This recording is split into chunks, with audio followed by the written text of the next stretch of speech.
If you want to know what Greta Thunberg or David Attenborough or Alok Sharma thinks, you only have to open a newspaper or go online. What about the rest of us? After all, we're all in the front line.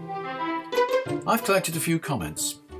And what about the Insulate Britain protesters? 9 of them are in jail. A motorist responds. Hello, I'm Anthony Day, and this is the Sustainable Futures Report for Friday the 26th of November 2021. Today is Buy Nothing Day. Yes, have a look at buynothingday.co.uk. It's also Green Jumper Day, so I hope you're wearing a green jumper and you've turned the heating off. More details about that at greenjumperday.com. Talking about climate. Peter Hale has been talking about climate for many years. He's spoken at schools and a wide range of organisations and voluntary groups. Here's his reaction to COP26. Well, we must all have feelings about COP26. Increased ambition. But who believes that world carbon emissions are going to do anything but increase by 2030, let alone reduce by 50%? I groan when I hear keep alive 1.5 and 10 years. The statement from the 1988 World Conference, The Changing Atmosphere, Implications for Global Security, called for a 50% emissions reduction. Here we are again, 33 years and 26 COPs later.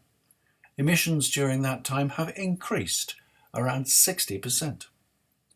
The things I really want to hear are international agreements on carbon taxes, frequent flyer levies, and a ban on excessively carbon-emitting and non-essential activities such as cryptocurrencies and products such as SUVs. And an end, somehow, to newspaper columnists denying or denigrating climate concern, like Douglas Murray in The Sun, saying the medieval-style eco-doomster Greta Thunberg, and so influencing thousands of their readers against taking the climate crisis seriously. At least deniers now find themselves in a difficult position. Amusingly, when Michael O'Leary, having just claimed that Ryanair planes have the lowest emissions, was asked by an interview about his former denial of climate change, he answered, "Oh no, that was global warming." I also feel strongly that governments should attempt to mobilise their publics, as I keep telling my MP. Just before the COP, our government issued its zero carbon strategy, but withdrew a document from it which included the words, "Tackling the climate crisis requires significant behavioural change." A government spokesperson then stated, "We have no plans whatsoever to dictate consumer behaviour in this way. For that reason, our net zero strategy contained no such plans." Hopeless. Peter Hale. Here's a response that Peter received. Reading your comments are another reminder that things are not happening quickly enough and often just not happening at all. In our democracy, we have recognised a climate emergency. In an emergency, I would expect every new piece of legislation and every debate on every subject to take into account the effect on climate change. For example, COVID vaccinations. What is the best way to roll out the plan while minimising carbon emissions? New home build. What is the best way to roll out the plan while minimising carbon emissions? Prison reform. What is the best way? Well, you get the idea, and so on. Extinction Rebellion had a simple and direct response to COP26. The COP process has failed. After nearly 30 years, negotiations between nations have been unable and unwilling to deliver an adequate plan to keep global warming below 1.5 degrees. In fact, we are headed for much worse. The future of life on Earth hangs in the balance. We have lost so much already. And with the warming that is already locked in, further humanitarian impacts are now inevitable. There is still so much we can save, but the truth is, there are no easy options left. We are in an unprecedented situation, one that our political system both created and is unable to deal with. We need a political system that isn't beholden to short-term thinking or corrupted by fossil fuel interests. One that's inclusive and fair, not divided by tribalism, but able to bring the country together. To do this, we must put ordinary citizens at the heart of our democracy to make the tough decisions that our government is unable or unwilling to make, and to do so free from the corruption of Westminster. This is the vision that Extinction Rebellion was founded on. As the abolitionist Frederick Douglass said, "Power concedes nothing without a demand. It never did and it never will." History has shown us that time and time again, one method has consistently been able to deliver meaningful societal change. When millions of people come together to demand change, governments have no choice but to act. This is what's needed now.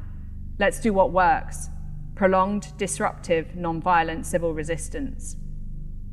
That's why in 2022, Extinction Rebellion is planning to create the largest act of civil resistance in UK history. But we need your help. Whoever you are, there's a role waiting for you. Everyone is welcome and everyone is needed. Change is not going to come from inside conference rooms, but from ordinary people like you and me. See you on the streets. There's no transcript of this on the Sustainable Futures Report website, but there's a YouTube link. Just a couple of episodes ago, I complained that I didn't believe that we would ever be able to persuade people to give up their SUVs, long-haul flights and eating meat, and to stop excessive consumption.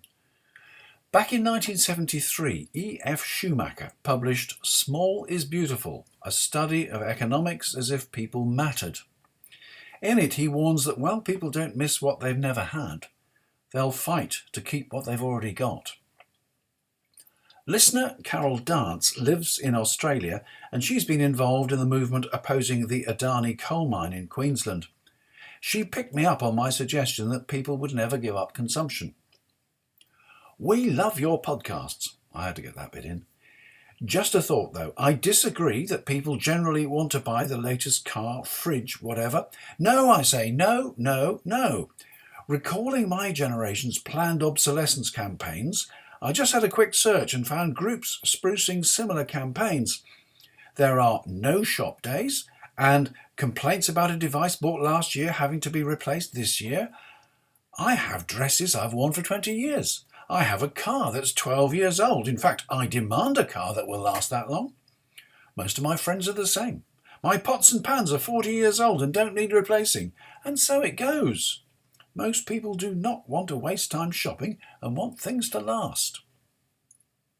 And yet, consumerism is rife, Carol. Is it a generational thing? I personally find the idea of retail therapy obscene, but many people do it all the time. You're absolutely right that we can all live perfectly well without excess consumption, but we'll have to persuade people to fill their time with something else. While every government is urging and promising continuous economic growth, people are only too happy to go along for the ride. Constant growth means constant profits for some. Others would say it's simply a global Ponzi scheme. On the Sustainable Futures Report website, I've listed a few of the sites that Carol found. They include self-help groups for shopping addiction, Buy Nothing Facebook groups, Free Cycle, and of course, buynothingday.co.uk. Insulate Britain has slipped off the front pages, but 9 activists remain in prison. They're suddenly realising the consequences of being imprisoned, and the family of one of them is asking for help from the general public so that he can pay his rent and he doesn't lose his accommodation while he's in prison. This to the horror of the Daily Mail, the Evening Standard and the Daily Express. Incidentally, looking at his crowdfunding page, I see that his target of £7,800 has already been exceeded, so not everyone agrees with the press. It looks like signs of repression, as the Independent newspaper reports that Essex police are appealing for people who were significantly inconvenienced by Insulate Britain demonstrations to contact them as they continue to investigate the climate protests, while Surrey police have also asked for information to enable them to prosecute. Zoe Cohen, who spoke to the Sustainable Futures Report back on the 25th of October 2019, is one of 124 people arrested. She told her local paper in Warrington, I totally understand people's concern. It's awful, she said. Disrupting ordinary people going about their lives is awful and distressing. We shouldn't have to do it to get our government to fulfil its duty. I wanted to be there because I'm frustrated, angry, and extremely upset that our government would rather imprison peaceful people than do what is necessary to tackle both the climate crisis and fuel poverty in our country. There have been angry scenes at the roadblocks. So I asked a motorist friend of mine, Michael J. Clark, what he thought about it. Michael, I've known you for some 20 years. I would describe you as a motorist, possibly even go so far as to call you a petrol head, because between you and your partner, Gilly, you've got, how many is it now, 7 cars? We have 7 cars, yes. We have 2 cars that we use for every day, and we have 5 classics of different sorts. 5 classics now, I see. Well, one of them's an old one that we need to get rid of, that was Gillian's car that she had at one stage, but it needs to go. Yeah, we have 4 running classics. Right, okay. Well, I wanted to talk to you about Insulate Britain because their tactic to raise the profile of their cause is to block roads. Now, you live more than 200 miles away from the M25, so they've not affected you. But if you did find yourself on the M25 one day and you were obstructed by such protesters, would you be happy with the fact they've now been sent to prison, and any future ones who do the same thing will probably be sent to prison as well?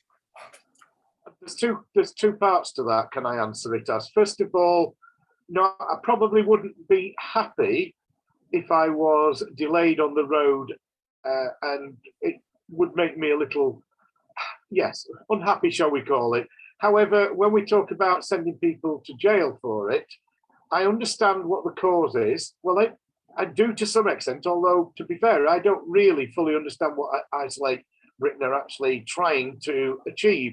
But we'll put that to one side. Should they go to prison? No.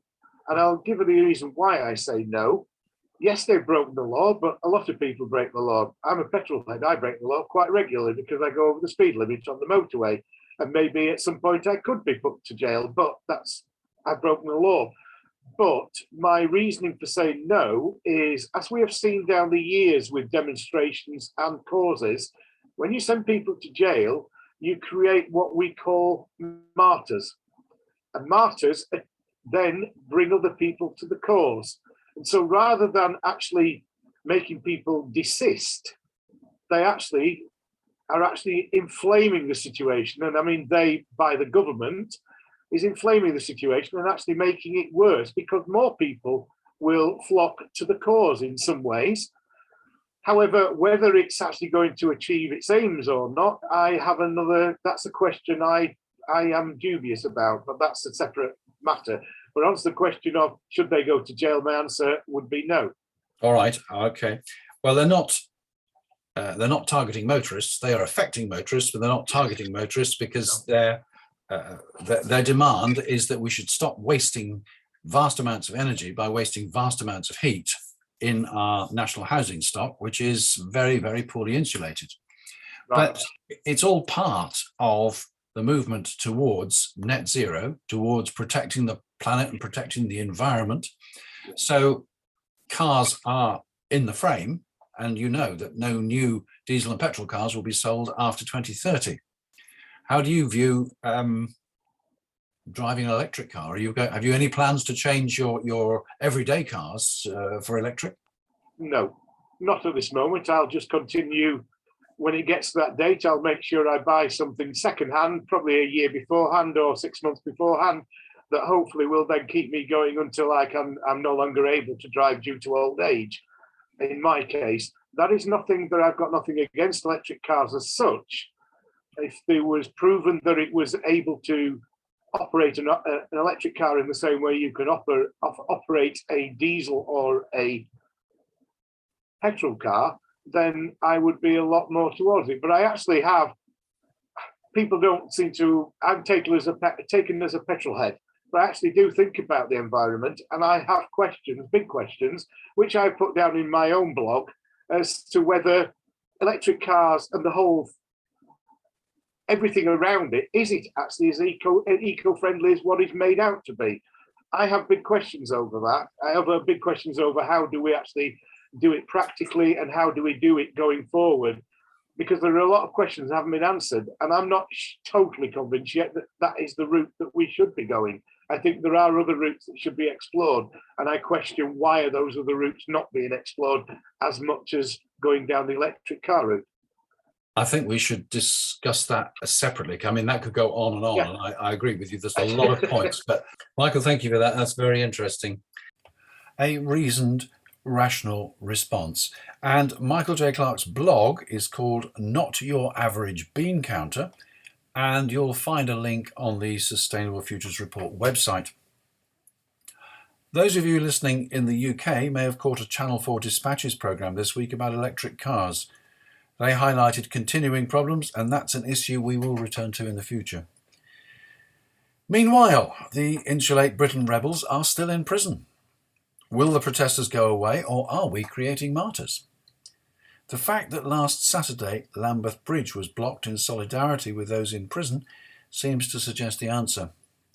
More than 100 people have been arrested during the campaign, so potentially many more could be imprisoned. Zoe Cohen said, "Things have to change, otherwise we are going to a very, very dark place indeed, and we risk losing everything we love." It's difficult to follow that, so I won't try. Just to tell you that next Wednesday's interview will be about food waste, and I have 3 more interviews lined up before Christmas. We'll be hearing about action for survival, green air travel, and sustainability at York Minster, one of the most important cathedrals in Europe. For now, thank you for listening, and very many thanks to my patrons for their support. Don't forget to subscribe, and you too can become a patron. I'm Anthony Day. That was the Sustainable Futures Report.